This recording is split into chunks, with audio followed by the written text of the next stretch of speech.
They call it the Moody Mile, and on a cool and windy day in Syracuse, the New York State Fairground Speedway is the scene of today's 35-lap Ground Round Nationals for the World of Outlaw Sprint Cars. Hello, everybody. I'm Doug Logan, and joining me is the editor of Open Wheel magazine, Dick Berggren. The term World of Outlaws conjures up all kinds of illusions. Then you have nicknames like Bad and Scruffy and Slammin' Sam. Does this tell you what kind of racing we'll have today? Yeah, it should be a pretty contact-filled event, I think.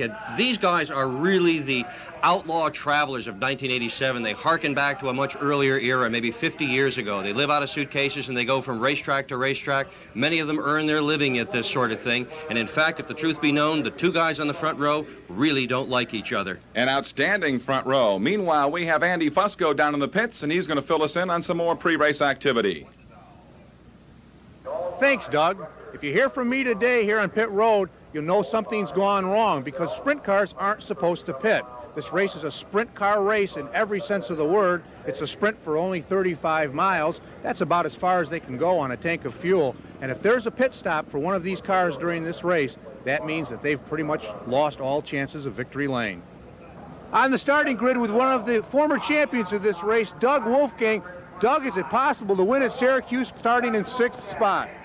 Well, I think anything's possible, but so far I've been up here 7 or 8 years, I think, and I've never seen anybody other than when they used to invert 6 for the, through qualifying, come out of the 3rd row and win it. I don't really know. It's a real hard track to pass on. These cars are real nice to drive when they're by themselves and in traffic. They wiggle around, catch dirty air or whatever it is, and it'll be a tough job, but anything's possible.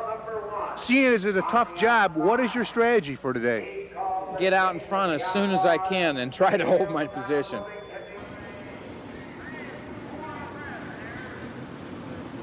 The World of Outlaw Sprint Cars are racing for a total purse of $140,000, and leading the way, Dick Berggren, a fabulous front row. Dynamite on the front row, Doug. Steve Kinser, Sammy Swindell account for 289 World of Outlaw wins since this series began. That's almost 60% of the events ever run. More important, more to the point, Sammy Swindell has won this event 3 times in 1982, 1984, and 85. Steve Kinser has won it twice in 82 and 86. Between them, they have contested it 7 times. They have won it 5 times. Some say Sammy Swindell and Steve Kinser are the 2 best sprint car drivers in competition today. The track's so narrow and it's hard to pass, so the slower cars make it quite a bit of handful. Syracuse is noticeably difficult to pass on. From a driver's standpoint, why do you think that is? Well, it's just a racetrack is so narrow. Everybody gets to run on one part of it, and it gets rubber on it, and everywhere else it's just like ice. It's a lot of marbles, really dusty, and you have to stay in the black. As soon as you get out of that, you go from like running on regular dry pavement to like if you were on ice. When you were away from the sprint cars, the Kinser team really dominated. When you read about that in the newspapers, did you ever say to yourself, geez, if I was there, he wouldn't be winning as many races? Well, maybe not. We don't know. I wasn't there. We've only run probably half of the races this year, and we've had some problems. We haven't finished a lot of races, but when we were right up there, close. And, I think part of it is not me able to devote full time to it, and they've been doing it for about 8 years, and, putting 100% into it. And when you do that, you're going to get good results. Steve Kinser, you're going so fast at Syracuse. Does fear play into this thing at all? Well, yeah, running this fast around on these dirt tracks, I get to sliding around with the big plywall tires. The time you get down the end of the straightaway and go in the corners, you start getting a little wobble out of them. So it gets your attention a little bit. A driver like Sammy Swindell, who goes from blacktop to dirt and blacktop to dirt, what does he expect? What can he expect in the way it changes in something like this? Well, Sammy's drove enough sprint cars. No matter what he does, any other type of cars, he's going to come back and be at home at sprint cars. And he's probably been on bigger tracks as much as anybody. So he's going to run around here pretty good no matter what. And it looks like he's come prepared to race, and looks like we're going to have a race on our hands. One of the questions that I asked him is if he had been racing sprint cars full-time this year, would Steve Kinser have won as many races? And he said, I think so. Steve's that hot this year. What do you think if Sammy had been around all year? Well, Sammy's been running with us probably 90% of the races, especially the last 3 months, and it hasn't really affected the way we've been running. I think we've just had a little bit of edge over Sammy all year, and he's just now doing a little bit of experimenting here right toward the end of the year. He's got a new ride, and they got a new motor program, and so he's just sort of putting his things together for next year when he runs the sprint cars, and it looks like he's catching up with us a little bit on horsepower and speed, and we'll just have to wait and see what happens. That is absolutely beautiful. This is something Ted Johnson of the World of Outlaws started, and almost every sprint car club in the country now has copied this sort of thing. Look how beautiful that is as the cars come off the fourth corner. They will not start this way. This is a pace lap. Fans are standing, waving handkerchiefs, applauding, cheering the drivers. The drivers can see it. They wave back at the fans.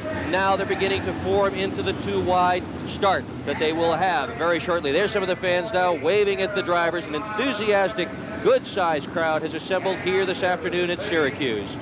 Starter Gary Watson says 2 more laps, so we'll watch it. Sammy Swindell out of Bartlett, Tennessee, the pole sitter, 12 feature wins this year. On the outside, Steve Kinser, the number 11 out of Bloomington, Indiana, 18 feature wins thus far in 87.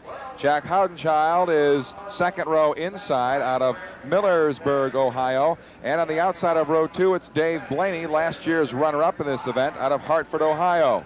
Then it's Randy Wolf and Doug Wolfgang in row 3. Row 4, Johnny Herrera and Brad Doty. Row 5, Paul Lotier and Keith Hoffman. In the 6th row, former URC champion Dave Kelly and Van May. Row 7, Ken Jacobs and Frankie Kerr. Row 8, Bobby Perro and Kenny Adams. In row 9, on the inside, the number 51 of Mark Kinser. And what an interesting story we have in Mark. Yeah, we sure do. This is the third engine he's run. He's car number 51 on the inside. He's right in the center of your screen right now. In practice, he blew an engine, put another engine in. It was the only other engine he had. He went out and qualified through a consolation activity here this afternoon, blew that engine, borrowed another one. A hasty change was made. Mark Kinser on his third engine of this event. Bobby Weaver is on the outside of Mark Kinser. Jerry Stone and Todd Schaefer make up row 10. Then it's Glenn Fitzcharles, the current URC champion, and Bobby Davis Jr. in row 11. The 12th row, Darren Esch and Mike Van Duzen. Row 13, Ronnie Schumann and Craig Rankin. Row 14, Steve Yodek and Chris Esch. The 15th row, Ed Schaefer, Hal Wilson. Then Rich Buback, along with Jeff Schrum, Gordy Button, and Johnny Bieber, rounding out the 34-car field as now they start to accelerate in turn number 4. And our Ground Round Nationals is underway as the green flag is out. Watch the race into the first turn. Very important to be the first one in. Who is it going to be? Sammy Swindell into the first turn first. Swindell a commanding lead into the first turn. And lengthening his lead as he goes down the backstretch. Sammy Swindell driving for the new TMC Challenger team owned by Harold Arnett out of Des Moines, Iowa, leading the way. You saw that bobble in turn 3. And the reason for that bobble in turn 3 is that there's been a lot of racing here at Syracuse, and there's already a hole in turn 3. And when Sammy goes through that hole, it upsets the balance of the car. Sammy driving a virtually brand new Challenge automobile. Oh, Steve Kinser. Steve Kinser, your outside pole sitter, in trouble. He is pulling partway off the racetrack, hoping to cause a yellow flag. Kinser's engine is silent. He has a long history of engine trouble at this speedway. The face shield is up. The green flag remains out. Your outside pole sitter, twice winner here of this event, Steve Kinser, sits silently, and there is your leader going down the backstretch, Sammy Swindell. The word is flat tire on the car of number 11, Steve Kinser, and Dave Blaney has moved into second place behind Sammy Swindell. Blaney is a long track expert. He's done extremely well on the miles. Whoa, you see some contact there. Swindell now going into the first turn, passing lapped cars. Swindell looking very, very strong here at Syracuse this afternoon. And we have our first yellow flag. A yellow on the race course. And this might be for the Steve Kinser automobile. There's some debris up there on the turn that's entering the first turn area. You can see something has fallen on the racetrack that's close enough to the groove that Speedway officials have decided they don't want to take a chance of anybody running over that in case it's metal. That's a real bad place to run over something metal. It would cause a flat tire. And that's just about the point that you're dumping it into the first corner. There's more material. It does look like rubber from here. Swindell is already lapping cars. We have run 4 laps of this race. I'm with Jerry Bryan, the owner of Gambler's Chassis, who supplies Steve Kinser his car. Steve Kinser right now in no mood to talk to anybody. Jerry, what happened out there? Well, Sammy came in to us and he knocked the tire off. He came all the way in, knocked the nerf off, bent the radius rod. Sammy just was out of place doing it. It was uncalled for. The contention here in the Kinser camp is that Swindell took him out. Now up to you, Doug and Dick. Now here we are coming down for the start. Kinser's gotten a lead. Look at Swindell try to close up on him. Boom, they hit, and they hit on Kinser's left rear wheel. Here they come down for the green. They've already made contact. Kinser's car already damaged from that contact as Swindell leads everybody into the first turn. Sammy Swindell in the number 1 position. Dave Blaney is second, and Doug Wolfgang is third. 35-lap event, $140,000 purse. If Swindell can finish where he is running right now, he will leave this day some $45,000 richer.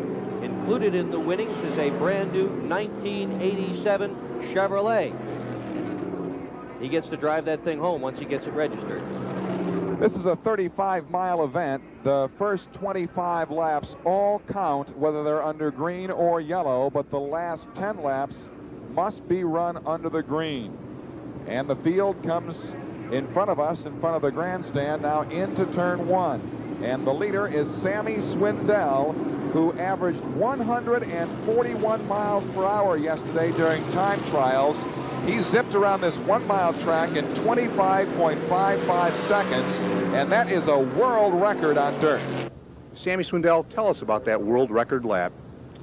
Well, our car was working real good, and went into the first corner where everybody was going out of the pits. It was a little dusty. The first lap, the tires were a little cool, and the car got a little loose on me going into 1. But, coming off of 2 and down the back chute, the car was working real good. Went into 3 almost flat. I just barely lifted there, and by then the tires had warmed up, and, we went on around into 4 and right down the front stretch, wide open.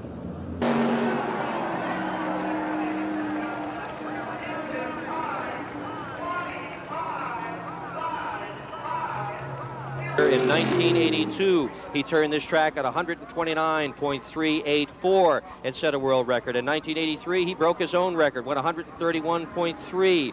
In 1985, he went 137.2. Yesterday, 141 miles an hour here at Syracuse. And we're getting ready for a green flag again. Here comes Swindell out of turn 4 and down the front straightaway. He leads. Dave Blaney is second. And third place is Doug Wolfgang.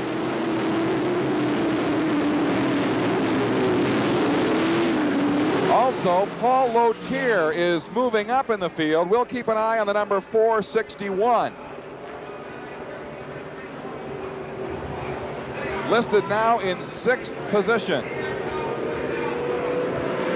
Blaney running in second spot has all he could do to even try to keep up with Sammy Swindell. There's Lothier's car right now. That wing looks like it has bricks on it. His sponsor is a mason. Those are not really bricks, they're just painted on.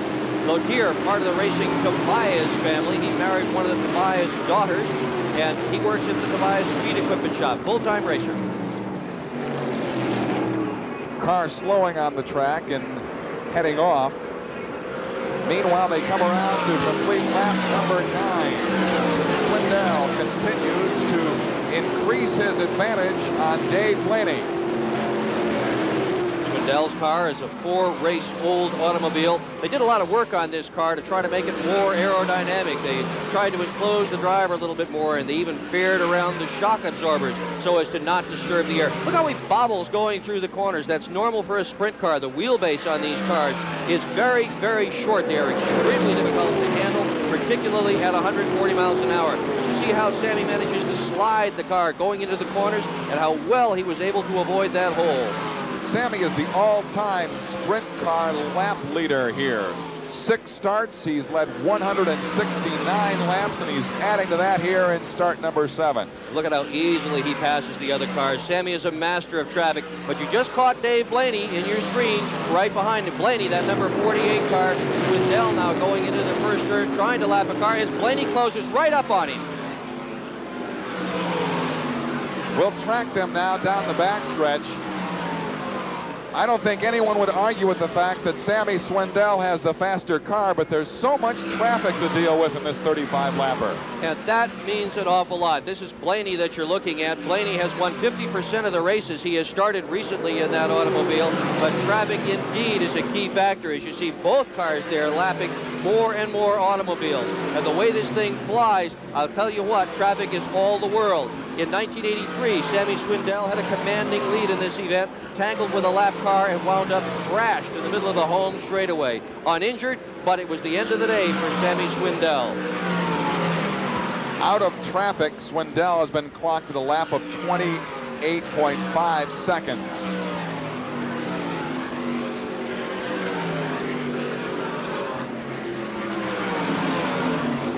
We talked about the fact that these fellas drive the dirt tracks. However, they don't that often run a mile.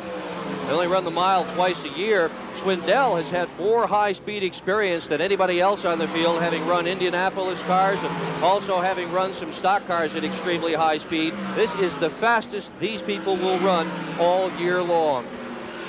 Brad Doty, what's the difference between running a mile track and the short tracks that you're used to? Well, the speeds are a lot faster on the mile. You know, you do a few different things you do on a half mile, so the aerodynamics play more of a part on the mile than they do on a half mile.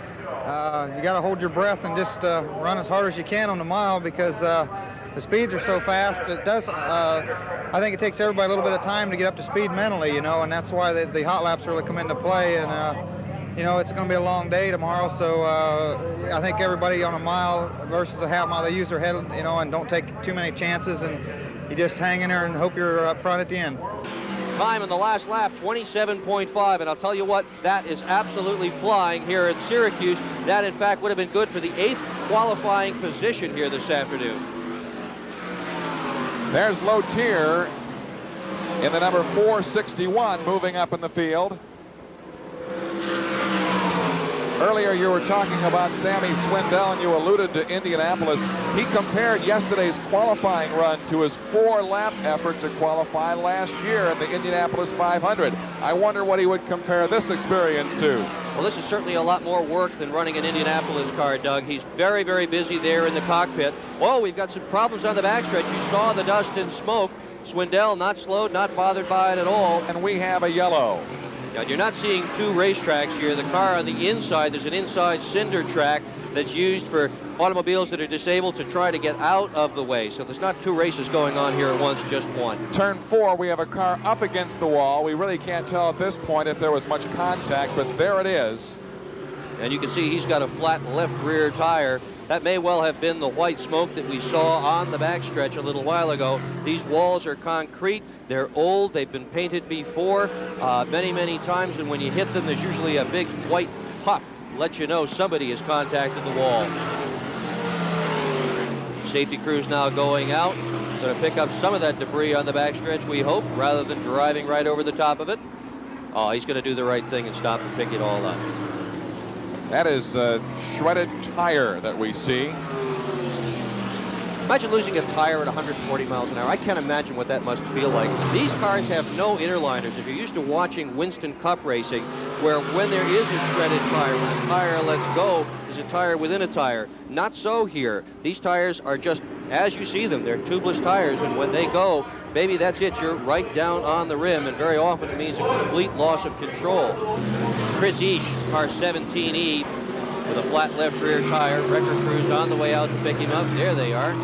He's going to need to get a ride off the back of the hook. There's 2 Eash brothers running in this event today. Talking about these cars, in order for them to operate on this dirt track, they have a much larger right rear tire to set the stagger. Yeah, the rear axles are effectively locked, so the right rear wheel travels at exactly the same speed as the left rear wheel. So in order to get around the corners fast, they simply use a smaller left rear tire. That's called stagger. The difference in circumference between the right rear and the left rear here runs between 6 and 8 inches. And selecting the right exact tire sizes is very key. We are right now on lap number 20 and counting. Yellow flags will count until lap 25. At that point, from there on, it will go green. Why do it that way? Answer, because these cars only carry between 30 and 38 gallons of fuel. They do not get very good mileage. A mile to a mile and a half a gallon is average for the majority of these automobiles. They are all fuel-injected, 410 cubic inch Chevrolet engines. The vast majority of the field have aluminum blocks, aluminum cylinder heads. These motors are extremely exotic, put out on the order of 750 horsepower. These cars weigh approximately 1,400 pounds. That's as solid a horsepower to weight ratio as exists anywhere in automobile racing. The top four at this stage: Sammy Swindell is in first, the number 12 car. Number 48 is Dave Blaney. He's in second. Number 29, Doug Wolfgang, is in third. Wolfgang, a two-time winner here. And in fourth, Jack Hodenschild out of Millersburg, Ohio, in the number 2. Then Paul Lotier is in fifth, driving car number 461. They're out of turn 4. The pace car is still out on the track as they continue to work on Chris Esch's car. Wolfgang, currently running in third position, is really a money driver at this event. The first time he came here was 1980. He finished 10th. The next year, he did a whole lot better. In 1981, he won it. In 82, he was 4th. In 83, he won. In 85, he was 3rd. And last year, he was 3rd. Wolfgang does extremely well at this racetrack. One thing he has been having a problem with this particular Syracuse trip, however, running wide open. The very fastest way around this speedway is to go into the corners without lifting your foot off the throttle at all. Not even Sammy Swindell was able to do that on his qualifying lap. Wolfgang said he was going to try it today, do the best he could to keep his throttle down as close to the floor as possible as we're getting ready for a start. And Sammy Swindell, who missed the event last year, wheels out of turn number 4, accepts the green flag from Jerry Watson, and we're racing once again. And again, a very nice jump for Sammy Swindell as he increases his lead on the second place car, driven by Dave Blaney. These cars have no transmissions. It's high gear only, so the leader is at a real advantage. You're watching Blaney there. The leader is at a real advantage on the restarts, and Sammy can decide when he's going to step on the throttle. Blaney driving a Gambler car. That's in competition with the Challenger car that is leading the event, driven by Sammy Swindell. There's the two most popular car makes running 1-2 right now. 24 laps are complete. We're on lap number 25. And Swindell continues to show the upper hand. Again, a little bit of a bobble there in turn number 3. There was a little bit of a rut forming on the track. But it's handled by Swindell. These cars have no rearview mirrors at all, so Sammy Swindell doesn't really know how far behind him Blaney is. They're also not allowed to have radios. Sometimes a crew member can signal a driver by going to the edge of the racetrack and holding his hands out to say how far away the second place car is. And if a crew member was going to do that for Sammy Swindell right now, hold his arms as far apart as he could. Swindell opening up a very significant lead right now on second place, Dave Blaney. 26.7 seconds the time on lap number 25 for Swindell. He continues to put some breathing room between he and the second place driver Blaney, although Dave is making a little bit of a run. Yeah, he really is. He's on the gas as hard as he can. Watch how Sammy Swindell runs the bumps. They're the light part of the racetrack. He'll straddle them. He'll try to run the car sideways so that rather than putting the wheel into a bump, he'll keep the wheel on the smooth part of the racetrack. That is absolutely the fast way to do it. But look how cars can close up when there's a lap car. Blaney now right on Swindell's back bumper, making a challenge on the backstretch. Blaney finished second last year to Steve Kinser. But look, once they get into the open territory, pulling away against Swindell. They get into the open track, and Swindell is just gone, isn't he? There is nothing Blaney can do with him at all in the open. You might also keep an eye on the different nose configurations in these two cars. Swindell's car has a traditional sprint car nose, whereas Blaney's nose looks almost like the letter V in an effort to try to give it a little bit more stability. Look at those wheels turn on Swindell's car. He is really working that steering wheel. Whoa, what a move. 29 laps down in this 35-lap event.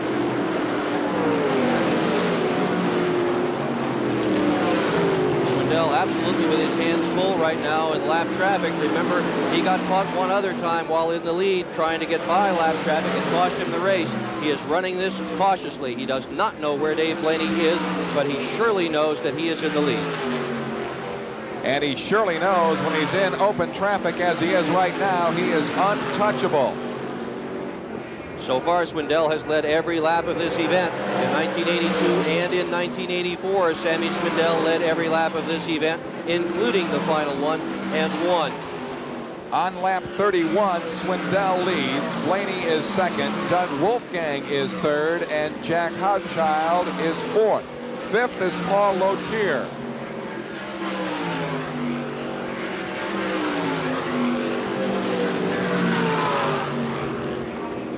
We had Gordy Button in the 1X pulling off the track just a moment ago.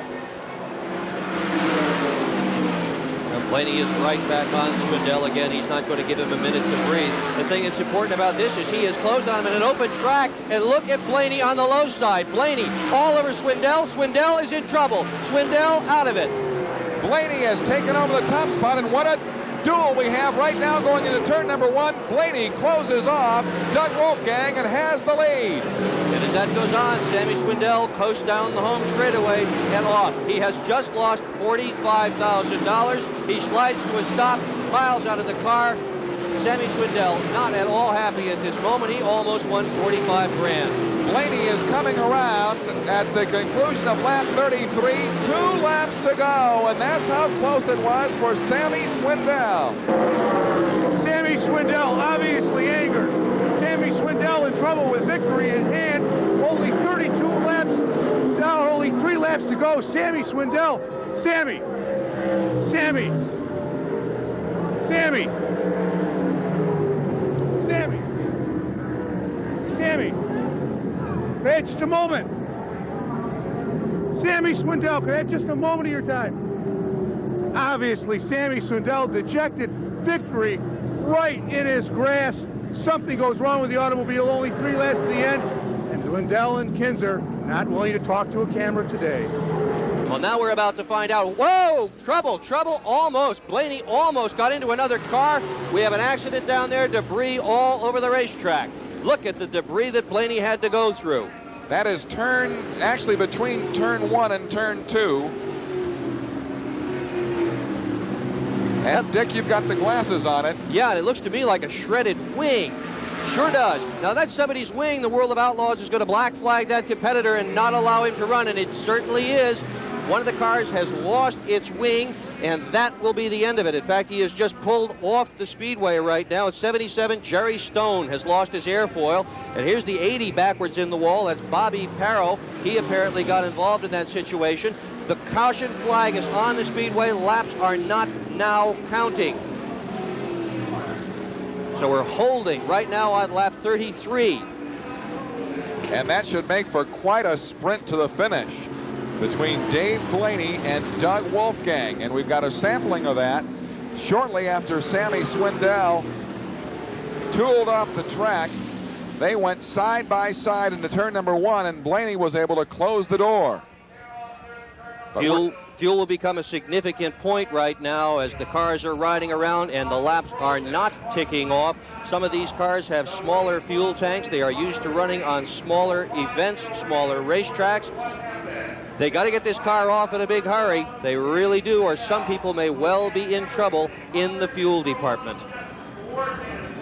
They're doing a good job. They've got him hooked up. There's an exit right near where they are at this point. They should be able to get that car off the racetrack. When they do, we will be returning to action. Look at this. That's Randy Wolf's wing now that's bent. There is so much pressure against these cars and against these airfoils at the high speeds that we're running at Syracuse that the wings are simply disassembling themselves. Earlier in the day in a qualifying event, one of the cars actually had the front member that holds the wing down break. The wing just tossed up in the air and almost turned the car over backwards with the front wheels going way, way up.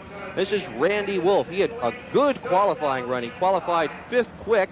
He was the top qualifying non-World of Outlaws driver. That wing will definitely slow him down. It will be a big problem. In fact, he has a good chance for a black flag. They told the competitors in the drivers' meeting, if your car is shedding parts, you've had it. It's a judgment call right now. Will they let Wolf continue or not? He's had a tough time here at Syracuse. We should point out in the second year of this event, before they were allowed to use wings at Syracuse, Randy Wolf took the most vicious flip of any driver in sprint competition in this whole series. Fortunately, he was uninjured, although he was badly shaken, returned to competition, and here he is back at Syracuse, now with a damaged wing. An interesting aspect that is unique to sprint car racing is this hydraulic cylinder. What this cylinder does is adjusts the wing forward or backward, and it's controlled from a lever within the cockpit of the vehicle by the race car driver. Sprint cars get very poor gas mileage, only about 1 mile to a gallon. So as the race goes on, the back end of the car becomes lighter and lighter due to the fuel that's being consumed. The driver can compensate for that by moving the wing backwards. The farther back that he moves the wing using this cylinder, the more downforce that he puts on the back end of the car to replace the weight that's been lost due to the consumed fuel.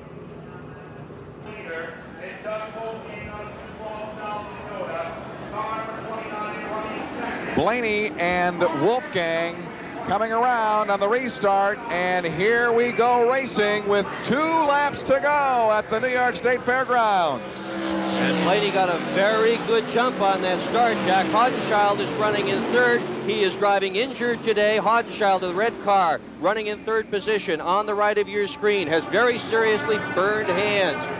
We've got a car sideways up in the 2nd turn. Everybody's by him so far, but this is going to bring out the caution flag one more time. Starter Gary Watson brings out the yellow once again. That's Keith Kaufman on the backstretch. Kaufman usually does extremely well at Syracuse. He's one of the people that simply does not know what it is like to be afraid. So he keeps his leg in the throttle longer than almost anybody. And right now, he is in trouble sitting sideways on the backstretch. We are now on lap 34. Kaufman was in the process of trying to improve his position, trying to pass Paul Lotier when he lost control of his ride. And again, the yellow flag is out.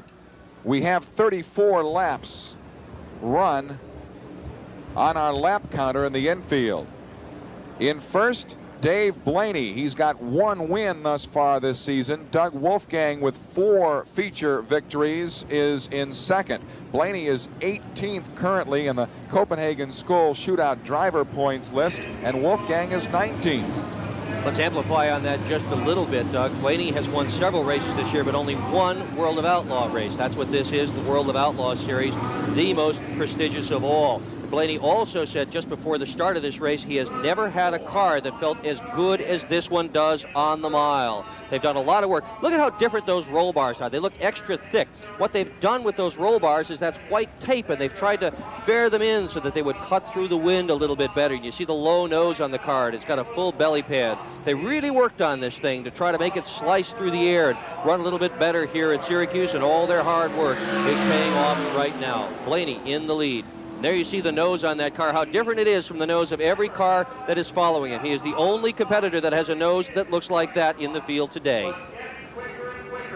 Nose on his car, that is. They'll stay out 1 more lap, and then we'll have a sprint to the finish, because when they come around, they will not see the green flag. Starter Gary Watson will display the white flag, and that means there'll be 1 lap to go. Huge difference between first place prize money and second place. First should take home about $45,000, including about $18,000 in contingency awards. Look at the drop to second. Second is only worth $16,000, and third is worth only $10,000. With the big advantage for the restart going to Blaney, when does Wolfgang decide to put the hammer down? He will probably try to anticipate Blaney's start, and he will try to stay with Blaney if at all possible. But Wolfgang really has his work cut out for him if he is to do that. It is Blaney's choice. Look how close Wolfgang has pulled to the back bumper of Blaney. Doug, call it. They're getting ready. Out of turn 3 into turn 4, and Blaney accelerates and puts some real estate in between he and Doug Wolfgang. The flag is being displayed by starter Gary Watson. It is the green flag, and into turn number 2 now. Blaney has a sizable advantage. He has really opened it up. For Wolfgang to catch him at this point would take a major miracle. Long distance between himself and Blaney. Blaney solidly in the lead. All he's going to do is hang on now as the checkered flag is out, and the winner is Dave Blaney. Wolfgang is second. Jack Houdenchild is third. Looked like Paul Rotier in fourth. The 18 of Brad Daugherty in fourth, and fifth place goes to Frankie Kerr in the K54. I wonder how much fuel is left in Blaney's tank. This is Blaney's very first win at Syracuse on the mile in a sprint car. He's still on the gas. He wants to make darn sure that nobody counted wrong, and that in fact he is going to be the winner of this event. Dave Blaney, indeed, the winner here at Syracuse. Well, he was second last year, disappointed, and perhaps I could say even a little bit frustrated after the tremendous ride that Steve Kinser displayed. But he took advantage. He was actually an opportunist today with Swindell and Kinser both dropping out. Well, he drove a very smart race, but he also had some good fortune on his side. One only wonders what would have happened if Steve Kinser and Sammy Swindell had been able to run the entire event. The fact is they could not. Part of winning races is being there at the end, and Dave Blaney has accomplished that this afternoon at Syracuse. Driving the number 48, Dave Blaney out of Hartford, Ohio, taking one more victory lap around this 1 mile oval here at the New York State Fairgrounds, and then he'll be pulling up in front of the grandstand where awaiting him is the winner's share of this purse of $140,000. That's $18,000 to the winner and a 1987 Monte Carlo. And he pulls up well shy of the car he will soon call his own. Dave Blaney, the winner of the 1987 Ground Round Nationals. And we'll go down now to Victory Lane and Andy Fusco. Dave Blaney, how was the run today? Well, it was real good for me. You know, it was unfortunate for Sammy and Steve. They both had trouble, but, you know, my car was pretty fast, and I'm just real happy for my, for my owner, Alan, not my crew, to win this thing for him. Dave, the uniform of Sammy Swindell was covered with exhaust smoke. Any idea what could have possibly gone wrong there? I don't know. I think it might have been power steering line or something like that. I saw some smoke, and, he was having trouble seeing. That's all I could tell. Now, did you see the incident early in the event with Swindell and Kinser? Well, the start got kind of uneven there, and they were both racing for the spot coming out of 4, and they just got together. Dave, is this the biggest win in your career? Oh, by far. It's just the biggest race of the year for me and my dad, and we get all pumped up to come up here, and, it worked out good for me today, and I'm just praying for him tomorrow. Yeah, speaking of fathers, second-generation driver Gene Lee Gibson wins the first event here today. You're a second-generation driver. This looks like Father's Day. Well, yeah, it could be, I guess. Dave Blaney in Victory Lane, ladies and gentlemen, let's hear it for him.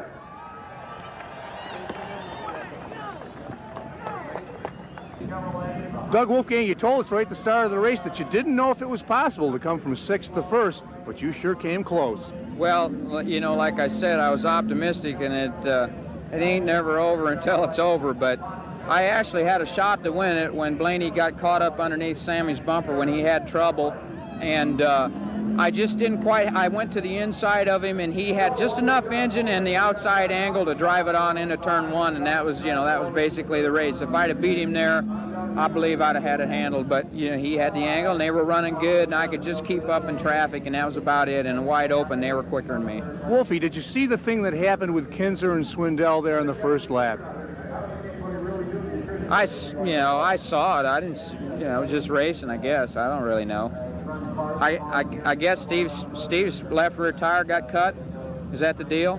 Yes. Well, Steve jumped to start, and Sammy run into his left rear, as far as I can see. I mean, I don't know if he run into it on purpose, but Steve jumped before the inside guy did, and Sammy just come in there, and he wanted to save his position, I guess. Doug Wolfgang just as outspoken in runner-up position as he's always been in the past. Behind me, they're still conducting victory lane interviews, but as that's going on, Sammy Swindell is calling it a day. He's not talking to anybody, nor is Steve Kinser, incidentally, about that early incident. Swindell's crew says that what happened to them was that the power steering valve broke, and he had to call it quits. Swindell isn't talking, and they're going home. Syracuse is known for its outstanding basketball, and it makes sense that Dave Blaney, a former Ohio high school all-state basketball player, would turn up golden here this afternoon. He sure did, as the two favorites, Sammy Swindell and Steve Kinser, both suffered mechanical problems. We had a first-time winner this afternoon at Syracuse. Very few people would have picked Dave Blaney to win, as he enhances his reputation as one of the outstanding drivers of sprint cars on the mile of our time. Wearing a big smile, Dave Blaney, the winner of the 1987 Ground Round Nationals here in Syracuse.